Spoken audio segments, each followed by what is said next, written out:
She became famous for how she died, not for who she was.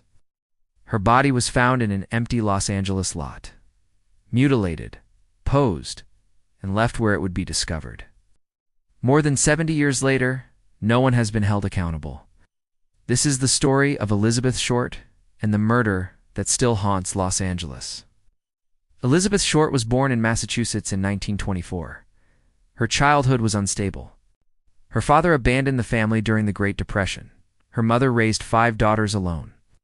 Elizabeth struggled with health problems and spent time in hospitals as a teenager. But she had dreams. She wanted to leave her small-town life behind. She wanted to go to California. She wanted to become an actress. In the early 1940s, she made her way west. Like thousands of other young women, she arrived in Los Angeles with hope and very little else. Hollywood in the 1940s was not glamorous for most people. It was crowded, competitive, and unforgiving. Elizabeth moved between cheap hotels, friends' apartments, and short-term stays. She didn't have steady work. She was known as polite, soft-spoken, and often lonely. Despite later rumors, there is no solid evidence that she was involved in prostitution or criminal activity. She was a struggling young woman trying to survive. In early January 1947, Elizabeth was seen in several places around Los Angeles. She told people she was waiting to meet someone. She talked about plans to travel. She seemed hopeful. The last confirmed sighting placed her at a hotel in downtown Los Angeles. After that, she vanished. On the morning of January 15, 1947, a woman walking through a vacant lot noticed what she believed was a mannequin. When she got closer, she realized it was a human body. The victim had been severely mutilated. Her body had been carefully positioned. It was clear this was not a spontaneous act. This was deliberate. The victim was soon identified as Elizabeth Short.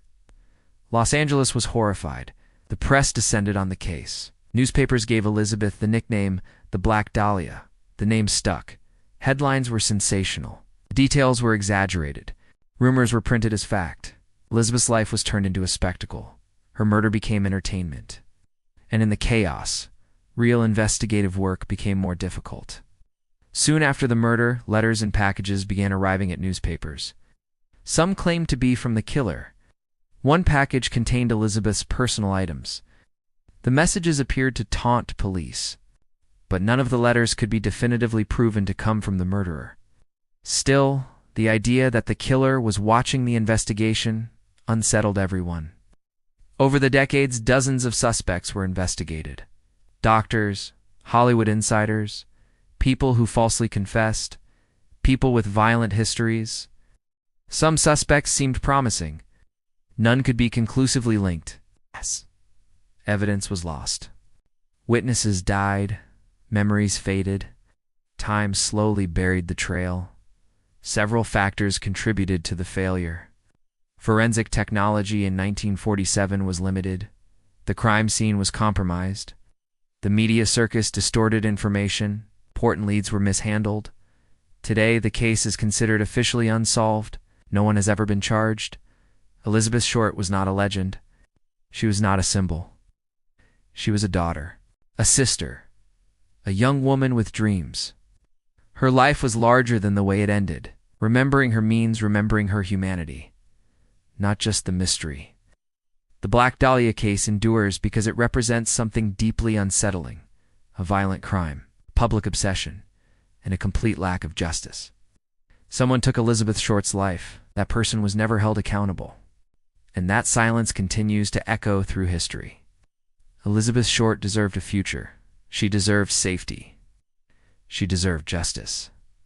Thank you for watching Legends and Crimes. If you believe these stories deserve to be told with care and respect, consider subscribing. And until next time, stay curious and stay safe.